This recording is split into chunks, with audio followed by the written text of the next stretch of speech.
Welcome to the Private Practice Startup Podcast, where we help mental health professionals grow their dream practices and live a life they love. We chat with successful private practitioners, business coaches, and marketing experts, bringing you tons of practice building tips. We invite you to take advantage of our private practice paperwork and our signature marketing e-course. And we have a gift for you. This is the exact methodology we use to create our six-figure private pay practices and have helped many other therapists do the same. Go to privatepracticestartup.com and on the homepage, click the button to download a free copy of your dream private practice playbook. Now on to today's episode. Hey everybody, welcome back to another episode of the Private Practice Startup Podcast. We are right in the middle of our coaching mini series. We are coaching folks live on the podcast, just so you can take a peek into and be invited into what it's like to go through our e-course and coaching program and also be coached by one of our coaches. We have Dr. Kim Grosher with us today. And our guest is Lauryn Montgomery, and I will introduce her in just a minute.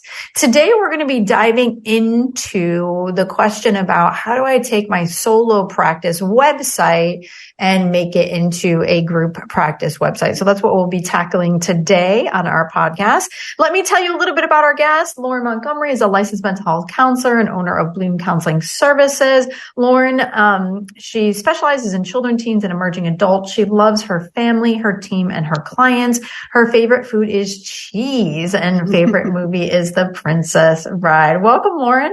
Hi, thanks. So do you have a favorite cheese? Oh, cheese. Oh, do I have to? Wait, did you say oh geez or oh cheese? I guess either way. That's funny. No. Welcome, Lauryn. It's good to see you. Hey, Ken. Thanks. Yes. So no favorite cheese? No? You know, I'm going to probably go cheddar. Straight cheddar. Mm-hmm. Yeah. Okay, good for me. Well, it's great to have you. And Lauryn, where are you joining us from today? Indianapolis, Indiana. Well, technically Plainfield. So I'm just outside Indianapolis. All right. Well, let's take a quick moment for our sponsor before we dive on in. As a therapist, I can tell you from experience that having the right EHR is an absolute lifeline. I recommend using Therapy Notes. They make billing, scheduling, note-taking, telehealth, and e-prescribing incredibly easy. Best of all, they offer live telephone support that's available 7 days a week. Look, don't take my word for it. Do your own research. Therapy Notes is the #1 highest rated EHR available today with 4.9 out of 5 stars on Trustpilot and Google. Go to therapynotes.com and enter code PPS as in Private Practice Startup and receive a special 2-month trial, absolutely free. And hey, if you're coming from another EHR, no worries. Therapy Notes will import your demographic data quick and easy at no cost to you so you can get started right away. Trust me, don't waste any more of your time. Go to therapynotes.com and enter code PPS for your 2-month free trial. Kim, I'll let you start us off with kind of your, Lauryn's journey and your journey with her, and we'll go from there. Okay. All right. Well, so I'm going to let Lauryn talk about it, about the journey. Okay.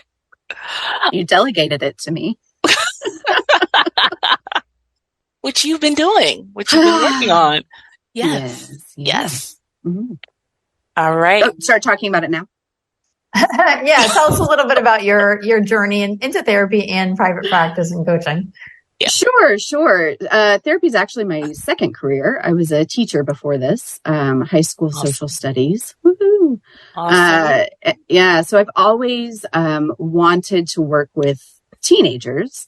And after I got my my therapy degree, I started working in school-based therapy because that was my jam, and ended up at a K through 12 school.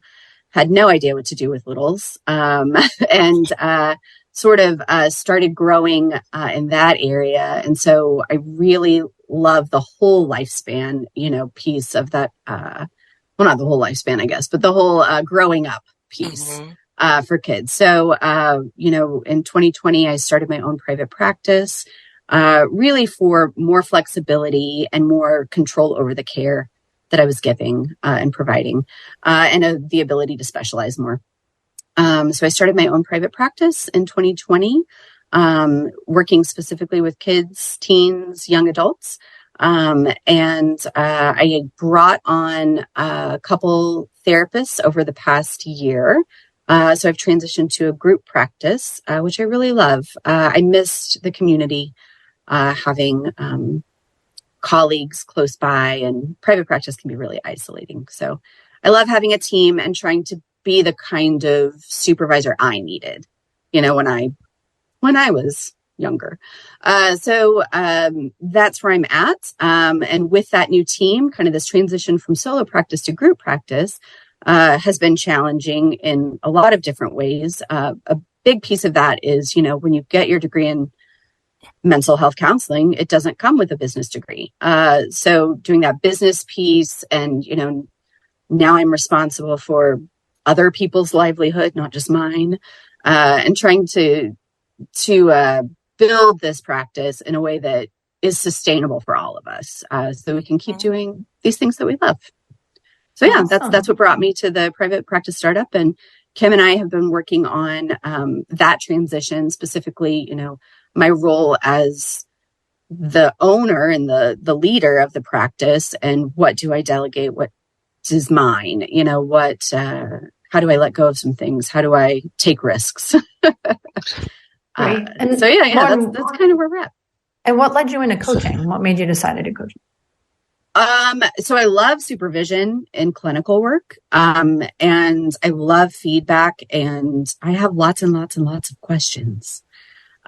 So that's what led me to, yes, please sign me up. It was not even a question. I wanted the coaching. Absolutely. Because I think it would make the most of the information, as I work through it. I wanted some, what do I need to do specifically for me? That's not just general. Gotcha. Well, thank you for being here and sharing a little bit about your journey. Yes. I have right. loved working with Lauryn, so I'm very excited that she's here today. Cool. Yeah. So let's dive in. So your website right now is you, right? And now we're trying to make it into a group practice. So, I think one of the things as solopreneurs shift into group practice owners, and this is more not about the website, but more about kind of the mindset, right? Like some solopreneurs will continue to do therapy in their group practice. Others' goal is to kind of be out of doing the therapy and be more of the group practice owner, right? So one of the things in a solo practice is you're connecting with your ideal client, but you're selling yourself. You're connecting them with you, the About Me page, right? Where in the group practice, you're positioning the website to work with the team so that the group practice owner can fade a little bit more into the back, even though they might still be doing services. You have a lot more to manage, right? And there's a lot of other stuff to do. So I just say this because sometimes there's some mindset work to be able to do that, and shift that mentality. I know a lot of group practice owners often talk about well, people want to work with me. They're calling for me. How do I sell the team? Right. So, websites, when done well, become your 24/7, 365 salesperson. When I was practicing full time, I remember, I'd get calls from web designers who complimented my website, right? They're like, hey, your website's really good, right? Like, I saw myself exactly in here. You said this, that's exactly what I'm struggling with. And then it makes that call and that transition super easy because they've already sold themselves on working with you. Right. So that's just kind of overall. And now we're going to kind of dive more into the group stuff. And it sounds like, if I'm correct, Lauryn, and what you've talked about is you just got to the module about websites. So you're simultaneously addressing your website, working within the modules that we talked about, updating your website, but simultaneously making it into a group website. Am I understanding that correctly? Yeah. Okay. Yeah. You got it. Perfect. Kim, since you've been working with Lauryn for a little bit, I'm going to let you start us off. All right. So let's go ahead and take a look at the homepage, right? And talk about a little bit about what is here now, and maybe where to go in the very near future, right? Yeah. Yes. So what needs to be done now and what can wait? Yep. So I always like to start with, how do you want your clients, and knowing you work with children, right, across the child span, right, and their parents, right, because their parents are probably going to be the ones reaching out. How do you want them to feel when they come to your site? What do you want their experience to be? That's a good question. So first, I want it to be easy. I want it to be clear. I want to reduce confusion as much as possible. So I want them to be able to find what they're looking for easily, because parents don't have time for, to waste. So I want them to be able to find what they need quickly. So I want the most important information to be very easily accessible. So I guess what I'm saying is I want them to feel like visiting our website helps them on their search, not delays their search. Got it. And they can get to like quickly understand, is this a place for me or is it not? Okay. Perfect. Easy, accessible, get right to it, be able to reach out and contact you and get started. Yeah. And I mean, I like the aesthetics. I want it to be pretty. You want it? Okay. Okay. I love aesthetics. That to me, that is like very important, but yes. Form and function, please. Yes. Okay. So let's take a look at your existing website. And so based on what you have said, right? How do you feel, how close is your current website to what you want your clients to experience? I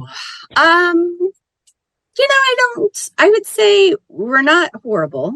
I think that we're pretty quick to say, right there on the homepage, right now, children, adolescents, and teens. So I think, that is pretty clear. We still get some calls from, 60-year-olds wanting therapy and things like that. So I think that's pretty good. Although I want to tweak the language. And I think, I have the types of therapy we offer kind of up top, and I like that clear, hey, here are our 4 things. However, I don't know if those 4 things are the things that need to stay. As I've been doing the modules, I think our 4 things might need to be child, preteen, teen, and young adult versus play therapy, talk therapy, brain spotting, and family therapy. Correct. So that's kind of my biggest note. And what I'm also learning in the modules, I like it simple. I like fewer words, but what I'm hearing is I'm going to need a lot more words. So I'm guessing, that's something that I like about mine, is that there are fewer words, but also what I'm hearing is that may not be as helpful as I think it is. Right. And I would say it's a both and, right? There's places for the fewer words, and then there's places for the more words. So one of the things that you do well is that you do call it the child, adolescent, teen. And one of my questions is your group practice focusing on youth overall, or is your group practice going to be pretty multidisciplinary? No, it's youth. Okay, perfect. Okay. Yep. So, I know before we hit record, we were talking about images and things like that, and you struggle with images and stock photos because they feel pretty generic and things like that. But the visual aspect is so important. And when we look at the website, especially on a computer, it's easier, right, than looking on a phone, is you identified exactly the good wireframing of a website, which calls out who you serve and how you serve them. Everything above the fold. So before we scroll, right? So you do call it the child, adolescent, and teen, but is there some type of commonality in the issues that you serve? Are they neurodivergent? Are they, kids, children, and teens with oppositional defiant disorder? Or are they struggling with a wide variety of issues, right? So that's what we would need to look to redefine. And as you go through the modules, we talk about the heading and then the subheading, right? So playing around with that can be hard sometimes for the group practice, because maybe you did serve a specific population as a solopreneur, but now you're going to serve more issues that, child, adolescents, and teens face bigger. So it's trying to figure out what is that messaging that reaches out to them, right? And if you're also working with parents, right, doing child stuff and parenting stuff, it could be like the youth years are hard, right? And parenting is hard too. It shouldn't have to be, right? So it's almost like kids and youth struggle, so don't parents, and it shouldn't have to be, we're here to help, right? So it's kind of like, okay, I know exactly where I'm supposed to be. So kind of figuring out that messaging first.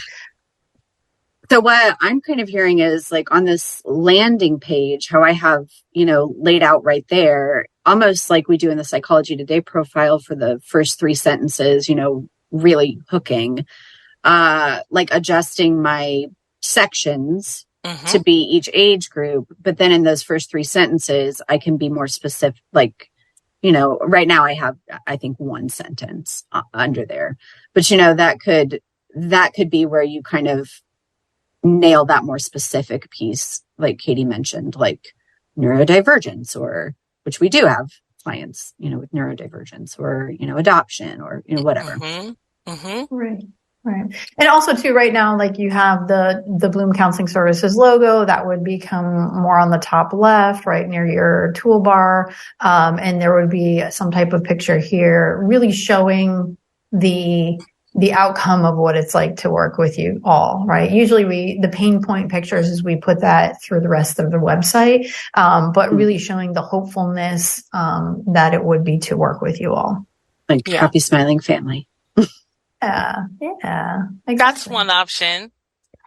Let's talk about the images real quick, just for the benefit of the audience, because I know that you're not alone in struggling with the images, right? And maybe a lot of people are wondering about that and choosing the right images. And then also, like you said, this whole, like everybody's using stock images now. So it's like repeating the same images, and getting past that. So talk a little bit more about your hesitancy with images.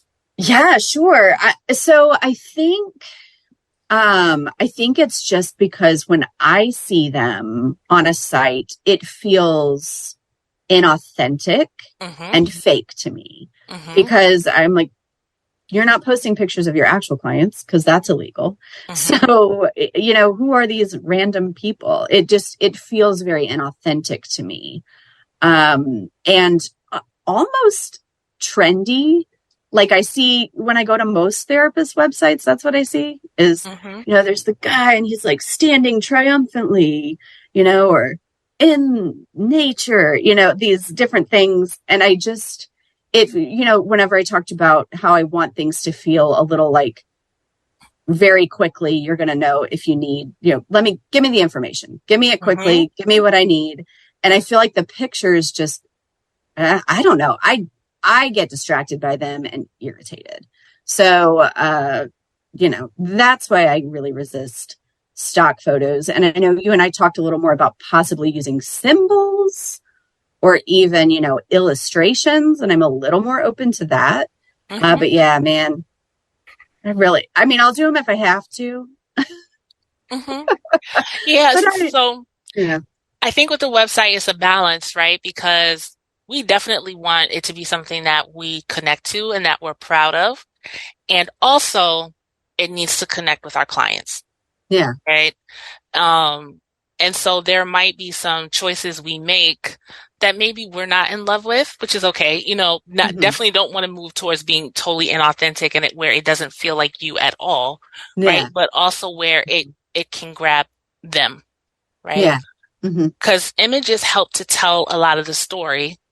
Right. And our websites are really a story about what our clients are going through, what their journey can be like if they engage in therapy with us, and what's possible and what it's like to work with us. So they can kind of help to, I know you mentioned that like you're not very wordy, right? Like you don't like a lot of words. And so images can kind of help give information without you having to be explicit and copy in a lot of places. Yeah. Maybe if I find some I like, Yeah. Yeah. And we talked about this too. Go ahead. Yeah, no, I was going to say, and the other thing too is sometimes you can, grab a photographer or grab some friends, family, your therapist and do a photo shoot. I know a lot of, equine assisted psychotherapy therapists definitely do that. They have horses, so they will shoot at the barn and actually have the horses and things like that. And that's really important because that's what they're doing. So that's one way also around it as well. But let's take a quick moment for our sponsor as we continue on diving into this website discussion, which is really great. Your time is your money, so why waste it checking to see if your next appointment has arrived? Instead, gain the freedom to focus on your most important tasks with the Receptionist for iPad. This episode is sponsored by the Receptionist for iPad, the highest rated digital check-in software for therapy offices and behavioral health clinics. Thousands of private practices use the Receptionist for iPad to discreetly check in clients, and after each client has checked in, the system sends practitioners an instant notification. No more poking your head down the hallway to see if your next appointment has arrived. Go to receptionist.com/PPS, as in private practice startup, to start your 14-day free trial of the Receptionist for iPad today. Make sure to sign up on our unique page and you'll get your first month of the software free when you become a customer. Enjoy! Hey there, Startup Nation. Want to take your private practice to the next level? Check out Mental Health Marketing, a professional digital creative marketing agency designed just for mental health clinicians. From custom logos to professional websites and even a unique referral network building program, they've got you covered. They offer clinician-centric marketing strategies tailored to your practice's annual revenue, so it's always affordable. Book your initial consultation through mentalhealthmarketing.com and get a free 1-hour call when you mention the private practice startup. That's mentalhealthmarketing.com. You won't want to miss this. All right. So one of the things, Lauryn, that I know that you had mentioned, and you kind of identified that for yourself is, after your logo and you call out the child, adolescent, and teen, you actually go into the types of therapy and you're saying like, well, maybe I shouldn't do that, right? Because that's the modality. That's the how. Right. I think we talk about it in the e-course about, Simon Sinek, right? About, the golden circle, and it's not, everyone shares, what they do, how they do it, but they don't share why. Right. So we're really trying to capture folks because the why, the how is almost like irrelevant once we capture them. So you were talking about, the types of youth that you serve, right? So that would definitely go there for sure as the next part. And then do you do the modalities anywhere? For example, if someone's looking for, we're talking about our unique offerings, right? Like, do those get their own pages or do we just incorporate them in the pieces about the clients? Does that make sense? Like, do we need special pages for our unique offerings like I have here? Or can I just do away with those and replace them with the demographic?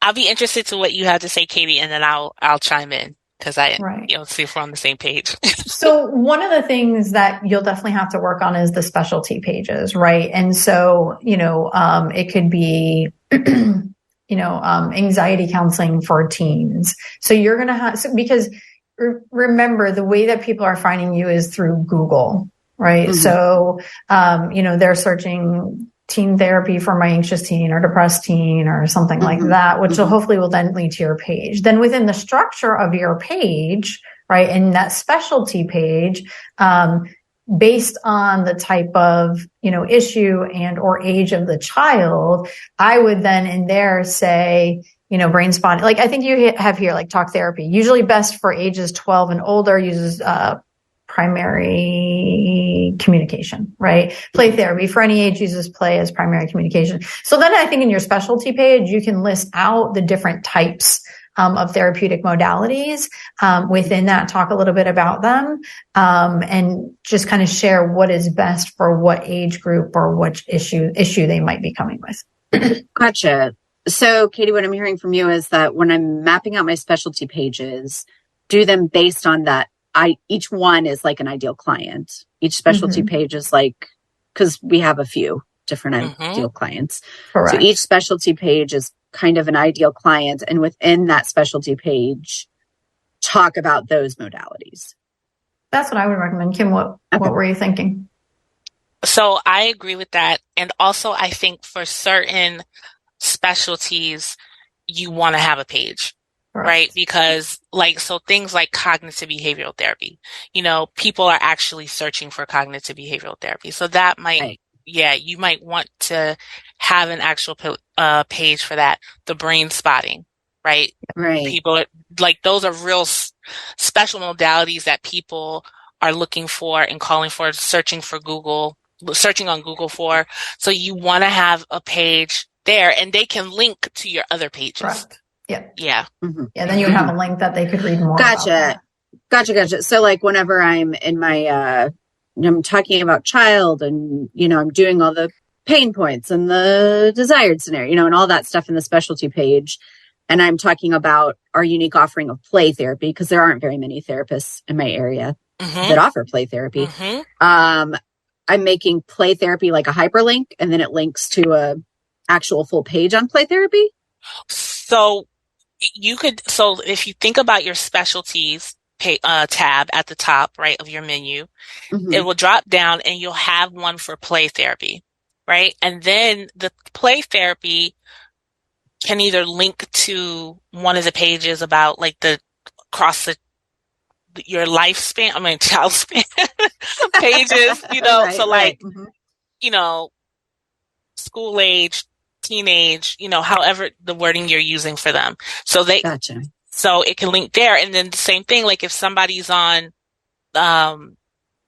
school age or preschool age, therapy, there'll be a link for cognitive behavioral therapy there as well as one of the types of, or play therapy, one of the type of modalities that you use with them.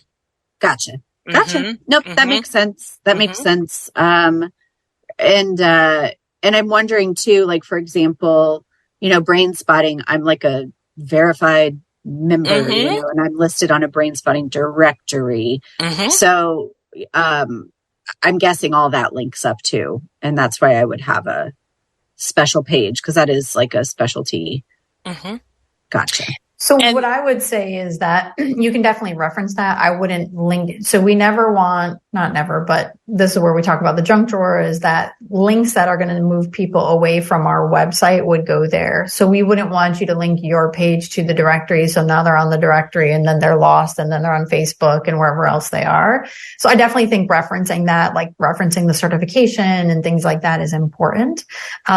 Just going back to the discussion about specialty page and modality, I almost think because of the population you serve, you almost would have like a specialty services page of the issues that the youth are dealing with.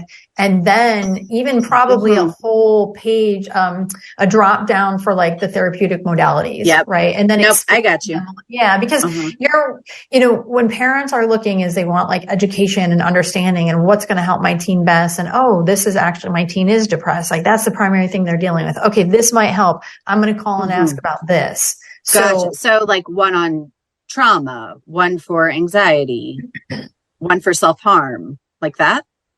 You're talking like about the brain spotting. We'll just use that as an example, right? So, like Dr. Kim was saying, is that, that is, people are more aware of that word, right? Or cognitive behavioral therapy for, definitely play therapy for sure, right? So almost like the specialty page of the issue that they're dealing with, like, counseling services for depressed teens, counseling services for anxiety. Those are your services. Those are the issues that they're dealing with, but almost like the therapeutic modalities page, brain spotting. What is like cognitive behavioral therapy? And then you kind of go into that and talk about who's best served. And then you can link that page back to the specialty page of that. There's going to be a lot of there's lots of linking and lots of content. I'm going to need a bigger piece of paper to make. Yes. One thing I just wanted to clarify real quick when we were talking about your brain spotting. So like, Katie, you brought up a good point about not linking back. I thought you were talking about your badge, right? Because you have a badge on your page. Yes, that's what I was talking about. Right. Which is a little different than a link to a separate site, right? So yes, you do want your badge on the page as well. Yeah. Okay. Yeah. Any of that stuff is important. Well, and maybe I'm confused too about what backlinks are whenever you talked about, backlinks from your website to other places you appear on the internet, right? Like I wrote this blog post or I did this other thing, and linking to it. But what I'm hearing is that's not necessarily the case for something like this, like the brain spotting verified member, which I think if you click that badge, it links to a brain spotting page that gives a lot more information about brain spotting as well as the directory. But what I'm hearing is you don't want necessarily people clicking unless you're directly part of where that link goes. Right. So Gotcha. you want them to stay with you, right? So like, I think a lot of times trying to be helpful, like people will link to like an NIH website or, some type of organizational website about a disorder or a certain challenge. And so what we're saying is like, that can go in your junk drawer, right? Or like a resources tab, like at the bottom, right? But on your pages and your content, you want them to stay. Because what do people do, right? Like we all do it. You click on a link and you go to another page and then exactly. Yep. So you want to keep them with you. So like if you have a video on YouTube or something and you link to that, that's different, right? Because it's taking them to content that has to do with you that you've created. Yep. And best if you can embed it into the website, right? So they're not going to YouTube and then they see the thing on the right about the funny type videos. Yeah, I've got some YouTube videos embedded. None of them are mine though. They're all informational about the brain or whatever. So maybe those go in the resources in the junk drawer. Gotcha. Okay, let me ask something else too while we're chatting about it. So, all right. So what I'm hearing, I'm just trying to clarify in my mind how many actual pages I need, right? Like I'm going to need a specialty page for each age sort of range, right? So child, preteen, teen, young adult. More so about the issues that you address. So that's why I keep going back to like counseling. So that was my, okay. So do I need a children with depression, children with behavioral issues, children with, I guess what I'm saying is, do I need to break them down by age or do I need to just break it down by issue? And both is kind of what you're getting at. Like children with depression is definitely going to manifest differently and parents are going to see things different than maybe a teen. Okay. So I would need a separate teen with depression versus child with depression. Right. Because if I have a teen, I specifically want to look for teen. Right. So a lot is the answer. You're going to need I'm going to have a lot. The sad news, Lauryn, a lot. A lot. But so here's what I'll say.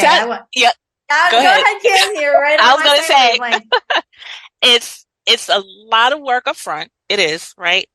But the returns, once it's set up is really going to be helpful in terms of SEO, in terms of coming up on Google searches, in terms of helping your clients, providing value for them. Like they're like, oh, that's exactly what I'm looking for. And you know what? I think that you're hitting on this too for me, Kim, because part of my resistance to it is it sounds cumbersome for the client to have to weed through all of that. And so perhaps that's something coming up for me as well, that I will learn in these next modules or that we can deal with, in our future coaching or that a website designer helps with. I don't know. I don't know who helps with this, but is making sure that we maintain that clarity and not, here's so many pages and it feels overwhelming. Right. Because it feels a little overwhelming to me. I just want to make sure it doesn't feel that way for clients. Exactly. And that's where your layout is so important. Like one of the things we talk about is not having so many tabs at the top, like six max, right? Thinking about how you lay out the content on the page, right? So that it's not overwhelming, but it's giving the information. And then actually, with the services tab, right? It can be a little easier if you have more because they can go right to what they need. They can go to teen anxiety therapy for teens, let's say, right? Oh, my child is anxious. They're a teenager. That's what I need. Whereas if they see like play therapy only or brain spotting only, then it's like, I'm not sure what they need.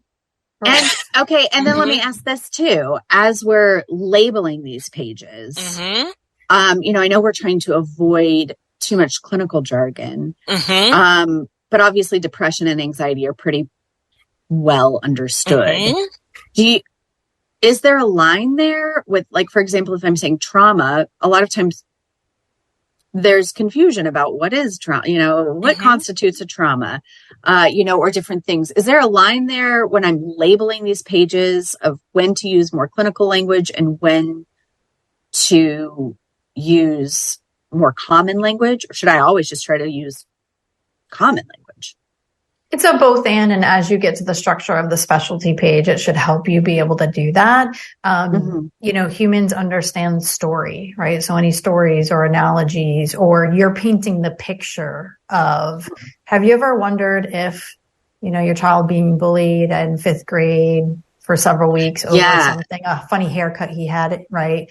Have you ever wondered if that's affected them? You know what I mean? So you're just like creating these little, think, right? Because, as therapists, we talk about little T and big T trauma and we understand what that means, but parents, lay people just don't. So the use of story will help. And the great thing is that you have so many stories from the clients that you've served. Yeah. Well, and I love that. And I feel pretty good. I feel pretty good about being able to do that piece. I think I just mean when I'm labeling the pages, right? Like when they're going to click on, like if they're doing a drop-down menu, how important is it that label so they do click on the one that they resonate with, since they're not going to be able to see the whole story there? Yeah. And this goes back to our conversation that we're having in the beginning of the outsource and delegation, right? I don't pretend to know I know SEO. I don't pretend to know I really care. I have a general idea of should I say this or should I say this? And then I ask the powers that be, and they kind of guide me on what to use and what to say. And then of course, in the background, working with a web designer, they'll do all the tags and all of that stuff for long-term and short-term SEO, and nothing that I want to really know about. That's somebody else's problem. Yeah. And one thing I just want to go ahead, Kim. No, I was just going to say they'll help you with looking at the most popular keywords that are put in, Google when people are searching for these issues. So you'll be able to figure out your labels using that information, right? Okay. What are the clients looking for? What are the terms? Maybe they are looking for trauma, right? Maybe they are calling it that. Maybe they're putting in something else. So the person who helps you build your website can help with that for sure. Gotcha. Mm-hmm. So Lauryn, we have run out of time, but it was really a pleasure helping you navigate this. And I'm excited to see you guys. As you go through the modules and start implementing the clarity that'll help you bring. And of course, it's a big undertaking. And one thing that I think, Kim, I thought you were going to say this as we were talking about the SEO aspect, is for those of you who just don't like writing, or writing is definitely check out ChatGPT. But what I will say is you can't take the material straight from ChatGPT and put it on your website. You would want to go to Originality AI and check it, right? So Originality AI assures that A, it's not copywritten, and B, that it doesn't sound like a robot. I've put specialty pages in Originality AI and it's 100% robot. So you do have to go and work through that, but you can prompt ChatGPT enough to cover those services pages, and it's a huge, huge help. Another software, Hemingway app, will tell you the grade level that you're communicating in. So those things are really, really helpful with the special. So we want what, 6th grade? I think it's 6th grade level. Yeah, I think it's 5th or 6th grade. So, Laura, what are you most taking away from our coaching today? I think what's been really helpful for me today is clarifying just kind of the big picture here. And where these different pieces fit. Because I feel like I've got a lot of them in my brain, but, how do they connect? How do they fit together? And kind of talking through that piece has been really helpful, as well as what's most important with those, I've gotten a lot of clarity, on what to do next. So, yeah. Thank you. Awesome. Yeah. Thanks for joining us, and thanks for saying yes. And we'll put the links to, ChatGPT, Originality AI, and Hemingway app. We also did a podcast with Danica Wolf from Simplified SEO Consulting, all about AI. So we'll put that in there as well. But if you enjoyed this podcast and, listening to Dr. Kim and myself support Lauryn in her private practice journey, and you're interested in maybe doing some coaching or taking your practice to the next level, reach out to us. us, you could just email us, kate@theprivatepracticestartup.com, and request a consult. Or you could go to the website, privatepracticestartup.com, and look at our coaching page to learn a little bit more about what we all do here and how we help clinicians just like you. So again, I wanted to say thank you, Lauryn, to saying yes and spending some time with us. Thank you, guys. You're welcome. Dr. Kim, you were amazing as always. And Startup Nation, we really hope that you enjoyed this mini-series.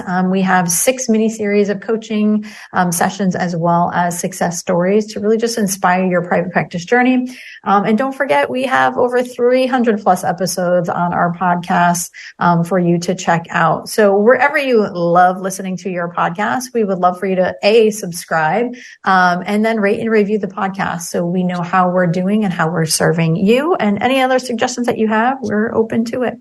In the meantime, stay inspired, Startup Nation. Have a great day. Take care, everybody.